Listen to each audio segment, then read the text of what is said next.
From feral children being held in extreme isolation, to years and years in solitary confinement, to one of the worst attacks a city has seen, loneliness takes an extreme toll on our bodies and minds. On today's list, I'm going to be talking about a few of the darkest things that have happened due to loneliness. In our number 10 spot today, we have Frank Del Palma. Frank Del Palma spent more than 4 decades in a Nevada state prison, 22 of which were spent in solitary confinement after he tried to take the life of a guard. For the last 5 years of his time in solitary, he never left his cell because he had actually developed agoraphobia. He was too afraid to even go to the showers, and at one point when he had some teeth that were rotting, he was too afraid to leave his cell for the dentist, so he pulled 4 of his own teeth using the nylon string from his mattress. He started to suppress all of his old memories and started creating fantasy lives in his own mind until he genuinely forgot about his own family. By the time he came out of solitary, he could barely speak because he hadn't for so long. Frank was released from prison in 2018 and has had difficulty adjusting, of course. He said that he finds a lot of solace when he shuts himself in the bathroom with all of the lights off because it is totally dark in there. And our number 9 spot today, we have Isabelle. Isabelle was a child who was hidden away for the beginning of her life. Isabelle's mother had suffered an accident when she was a child that left her deaf and mute, and she was unable to attain an education. Isabelle was born out of wedlock, which is why she was hidden away with her mother in a dark room from birth until she was around 6 years old. Luckily, Isabelle's mom was able to escape one day, which is how they were both rescued from this dark situation. Since Isabelle was rescued so young, she was able to make up for some of the lost time and received treatment for her medical conditions and actually learned to speak. But when she was first rescued, some of the things that were happening as a result of her isolation was that she was pretty much unable to walk. At the age of 6, her mental age was closer to around 19 months, and instead of speaking, she just made a croaking sound, which was her way of communicating. In our number 8 spot today, we have Sarah SHOURD. Sarah was hiking with friends when they were arrested by Iranian troops for trespassing on the borders of Iran. They were accused of spying, so they ended up being held in solitary confinement for over a year. Sarah has said that one of the most disturbing parts of the loneliness was the hallucinations. In the New York Times in 2011, she wrote about her experience saying, "In the periphery of my vision, I began seeing flashing lights, only to jerk my head around to find that nothing was there. At one point I heard someone screaming, and it wasn't until I felt the hands of one of the friendlier guards on my face trying to revive me that I realized the screams were my own." I think this really gives us a glimpse into what her psychological state was like during this undoubtedly difficult time in her life. In our number 7 spot today, we have the Donald HEBB experiments. In the 1950s, Donald HEBB, who was a professor of psychology at McGill University in Montreal, began a study to see how sensory isolation affects humans. He gave male graduate students $20 a day to stay in small rooms with basically only a bed in them. They had little human contact, only when being given food and when being led to the bathrooms. They also took it a step further and had a U-shaped pillow to cover their ears to block out noise, as well as gloves to limit their sense of touch. Every person in the experiment said that they found their thinking and thought processes were affected as they couldn't focus on any one thing. Before long, the participants began having intense auditory and visual hallucinations. The plan was to observe them for 6 weeks to see how they were impacted, but none of them lasted more than just a few days. Every participant was far too distraught after only a few days for the experiment to continue on any longer. It is crazy how quickly this all began to happen, but I'm glad they got them all out of there and stopped the research right there. In our number 5 spot today, we have Ian Robbins' experiment. In 2008, Ian Robbins set out to do a similar experiment to the one conducted by Donald HEBB, which we just talked about. He put 6 volunteers in soundproofed rooms and waited to see what would happen. Before long, their sense of time became extremely distorted and they began getting paranoid.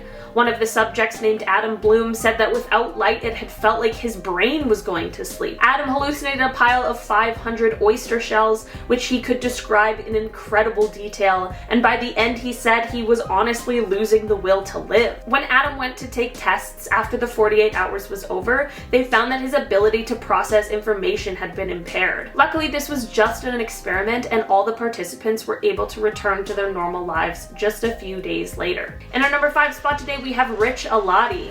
In 2018, the poker player Rich ALATI took on a $100,000 bet with his friend that he could stay in an isolated, soundproofed bathroom for 30 days. He was confident and practiced yoga and meditation leading up to the day. He would have meals delivered to him, but at random intervals so that he wouldn't be able to keep track of time.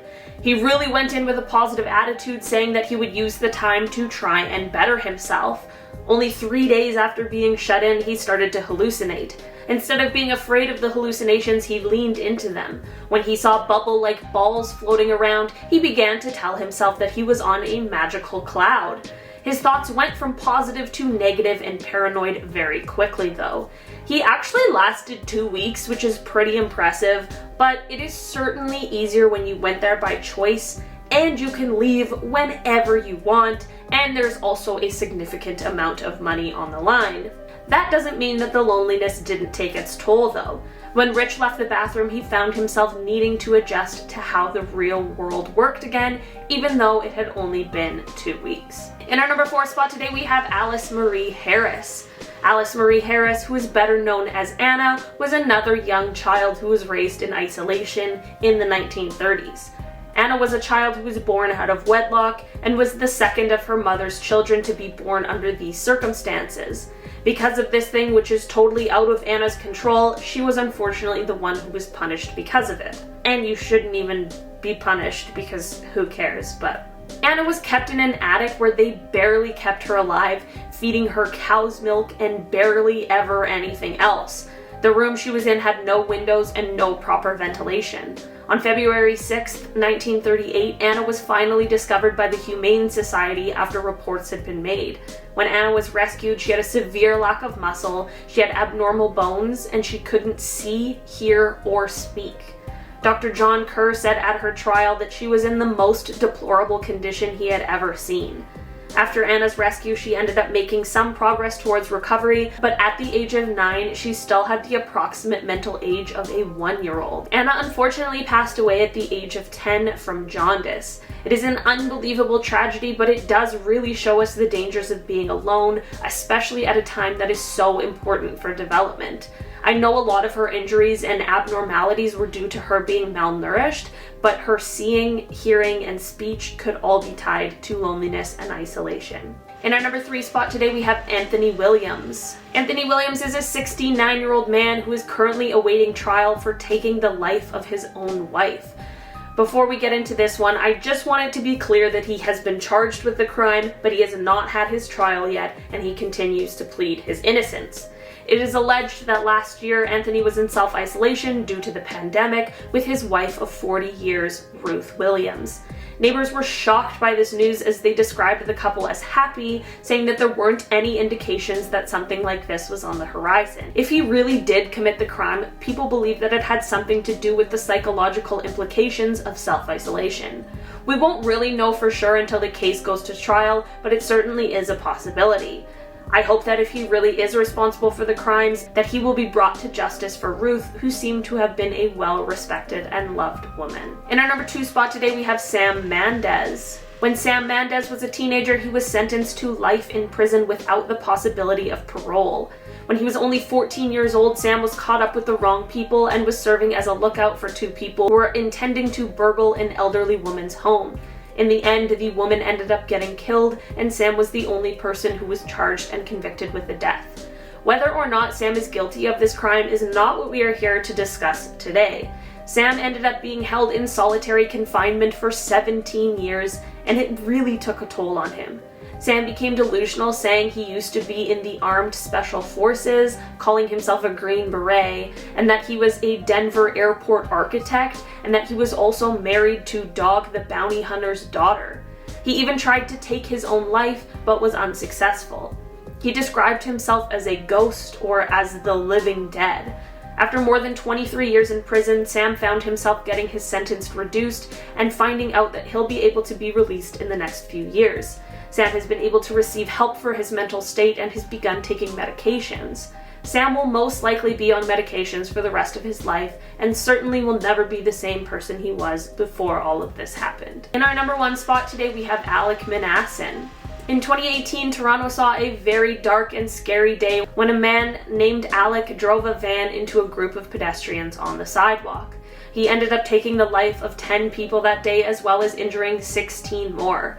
There are, of course, a lot of things that went into someone being capable of such a horrific act. Alek did explain that the attack was his retribution for being rejected by women for years. Lonely or not, there's certainly no excuse for doing something like this, but it definitely is a testament to what loneliness can do to someone who is already suffering from certain mental illness. This is certainly a different kind of loneliness than the other ones we've talked about on this list today. He had found the incel community on the internet and is a misogynist who wanted to do harm to get back at women.